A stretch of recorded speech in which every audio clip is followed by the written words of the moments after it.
আসসালামু আলাইকুম।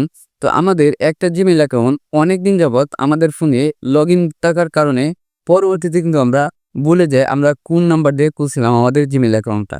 সো আজকে আমি আপনাদের দেখিয়ে দেবো কিভাবে আপনি বের করবেন আপনি কোন ফোন নম্বর দিয়ে খুলছিলেন। কারণ হচ্ছে পরবর্তীতে যদি আমরা ভুলে যাই আমাদের পাসওয়ার্ড জিমেইল অ্যাকাউন্টের পাসওয়ার্ড তাহলে কিন্তু আমাদের কোন নম্বরটা প্রয়োজন পড়ে। তো আগে থেকে আপনি জেনে রাখেন আপনার কোন ফোন নম্বর দিয়ে খুলছিলেন। তো চলুন আমি আপনাদেরকে দেখিয়ে দিচ্ছি। তো তার আগে একটা কথা বলে নিচ্ছি সেটা হচ্ছে আমাদের চ্যানেলে প্রতিনিয়ত এরকম নতুন ইন্টারেস্টিং ভিডিও আপলোড করা হয়। আপনি যদি আমাদের চ্যানেল নতুন হয়ে থাকেন তাহলে অবশ্যই চ্যানেলটা সাবস্ক্রাইব করে পাশে থাকা বেল আইকনে ক্লিক করে রাখুন। যাতে করে পরবর্তী ভিডিও আপলোড হওয়ার সাথে সাথে সবার আগে আপনি পেয়ে যান। তো শুরুতে আমি চলে আসবো আমি আমার জিমেইল অ্যাপসে চলে আসলাম। তারপর হচ্ছে উপরে দেখেন কর্নারে এখানে কিন্তু আমার জিমেইলের লোগোটা দেখাচ্ছে। আমি এখানে একটা ক্লিক করব। এখানে ক্লিক করার পর এখন হচ্ছে ম্যানেজ ইউর গুগল অ্যাকাউন্ট আমি এখানে একটা ক্লিক করব।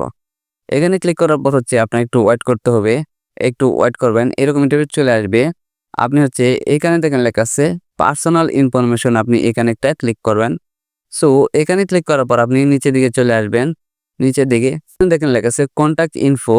আপনি এখানে যদি কোনো জিমেইল এড করে রাখেন সেটাও কিন্তু এখানে দেখতে পারবেন। তারপর নিচে হচ্ছে ফোন নাম্বার কিন্তু আপনি এখানে দেখতে পারবেন। আপনি সবকিছু কিন্তু এখানে দেখতে পারবেন। আপনার জিমেইলে যা এড করে রাখছেন সবগুলা কিন্তু এখানে দেখতে পারবেন। আপনি যে একটা ফোন নাম্বার এখানে এড করে রাখছেন সবগুলা কিন্তু আপনি এখানে দেখতে পারবেন। আশা করি বিষয়টা বুঝতে পারছেন।